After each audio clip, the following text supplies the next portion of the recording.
The entire shot that I just did was balancing the camera on top of this bottle of French wine that I'm now going to drink. I have recorded this video twice now. Right now I'm in Paris. I tried recording this for the first time in Bangalore. I am literally filming this video in Bangalore, India. So yeah, let's get this done. And it was boring. One of the best ways to improve your Facebook ads is to take a second look at the images that you're using. We're recording this again, and it's a video about images and how important they are when you're advertising. So think about it this way. Anytime you are browsing Facebook or Instagram, the only time you stop and actually look at an image that's an ad is when it's displaying something that's interesting or catches your eye. I'm going to teach you some tips on how to make sure that you're doing that with your ads. It is going to help you get the absolute most out of your Facebook ads. It'll help you pay less in terms of how many people you get in front of for the same amount of dollars. And it'll just make your ads feel cohesive and less forced. So, while we're in Paris, let's get into these tips. I guess filming in a store was not a great idea because I just started whispering. So, sorry about that. Ads, they need to feel bespoke. They need to feel like you created this ad specifically for this reason, for this audience. People can just like feel it in the air when something doesn't feel right, when something feels out of place. Also, just a quick tip, there is no max on the resolution that you can upload for images on Facebook. There's a reason that they didn't include a max resolution. Even here on the Facebook guide for images uploaded, you can see it says upload the highest resolution source image that meets the requirement. There is no max resolution. The higher res, basically, the better your ad has, or like the higher likelihood your ad has of scoring well and getting displayed more often. So just upload the largest images that you could possibly get. Alright, that could not be more perfect for the next tip. Use carousel ads. So if you guys don't know, you can add multiple images to your ads, and it's called a carousel, so people can swipe through your ads. This is on either Facebook or Instagram.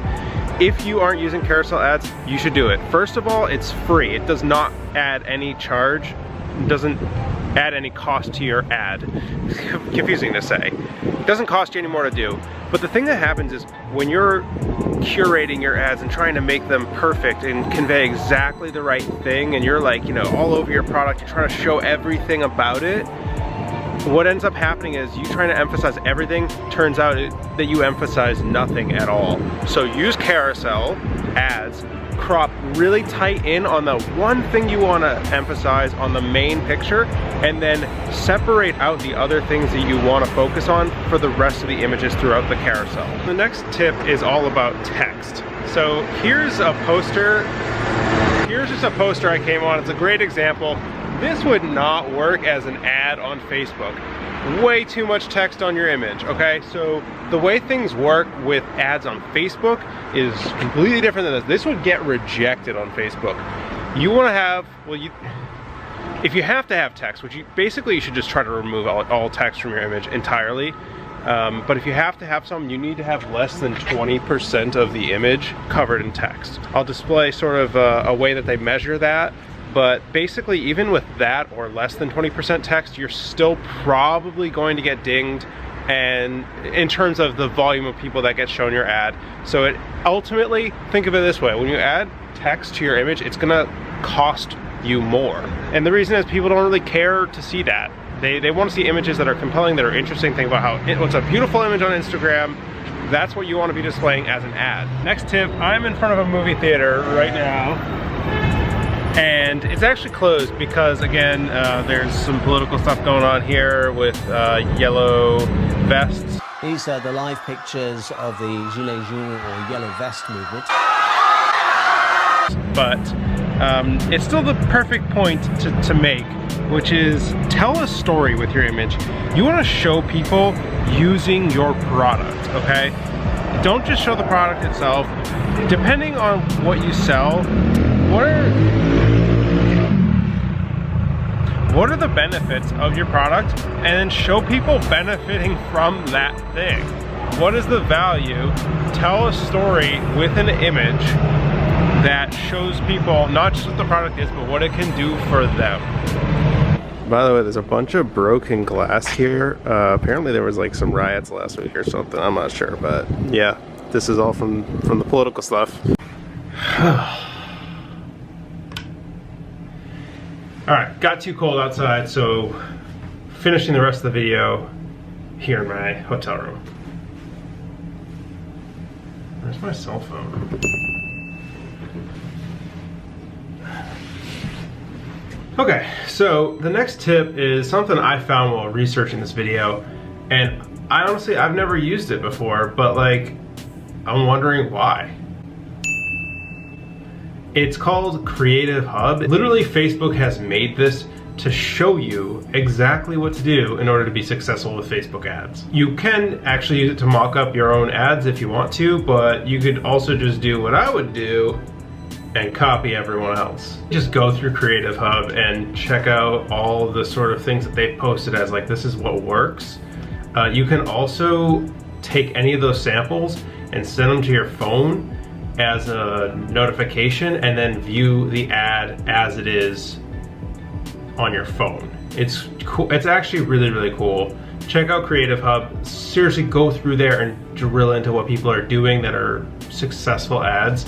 You can even drill into like the comments and the likes on ads that are already out there by successful brands and do it your way. Like, take that information and sprinkle it into your own ads. And the last tip that I have is set a goal for your ads.